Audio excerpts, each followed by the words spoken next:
आप सभी ने Bitcoin, Ethereum, Neo also known as Chinese Ethereum, Dogecoin आदि के बारे में ज़रूर सुना होगा।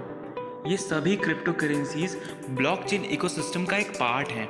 लेकिन वास्तव में एक ब्लॉकचेन है क्या? और अगर आपके पास पहले से ही रियल लाइफ में टोकन जैसे रुपया, डॉलर ये सब हैं, तो इन क्रिप्टो करेंसीज का यूज़ क्या है? आइए इसे समझते हैं। So hello and welcome to our channel unveiled facts, जहां हम आपको बताते हैं कुछ अनोखे और अनसुने फैक्ट। So let's unveil. क्योंकि ये अपने आप में एक बहुत वास्ट और कंफ्यूजिंग टॉपिक है, तो इसे हम कुछ पार्ट्स में निकालेंगे। इस वीडियो सीरीज में हम जानेंगे नीड ऑफ ब्लॉकचेन, DLT यानी डिस्ट्रीब्यूटेड लेजर टेक्नोलॉजी के यूजेस, वास्तव में ब्लॉकचेन काम कैसे करता है, consensus algorithm, valid sign inside it, bitcoin based blockchain and some facts and figures. तो सबसे पहले हम जानेंगे नीड ऑफ ब्लॉकचेन। दुनिया को ब्लॉकचेन की नीड क्यों है, इसको हम कुछ पॉइंट्स में समझेंगे। पहला, यह डिसेंट्रलाइज्ड है, जिसका मतलब यह है कि इसको कोई सेंट्रली ऑर्गेनाइज सिस्टम गवर्न नहीं करती है। एक तरीके से कह सकते हैं कि आपके और आपके काम के बीच में कोई थर्ड पार्टी इन्वॉल्व नहीं होती है।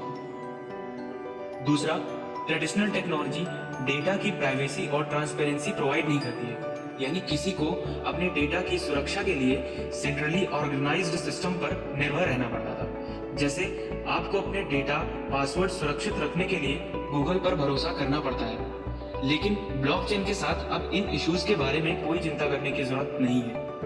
तीसरा, यह ट्रांजैक्शन करने का एक फास्ट और सिक्योर्ड वे है।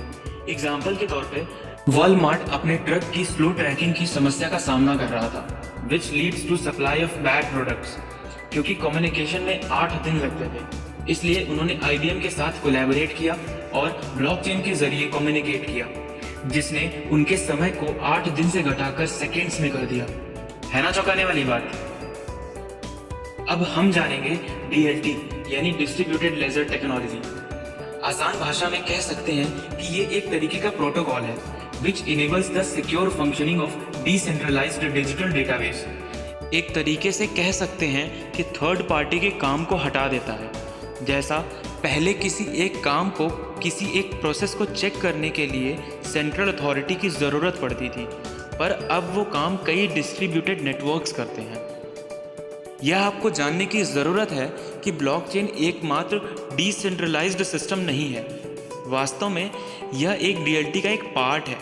DLT के 3 पार्ट्स होते हैं, ब्लॉकचेन, टेम्पो, डैग, और 2 की जांच अभी बाकी है। उम्मीद है अब आपको थोड़ा थोड़ा आइडिया लग रहा होगा। अब आज के लिए बस इतना ही। अगले वीडियो में हम ब्लॉकचेन को और एक्सप्लोर करेंगे।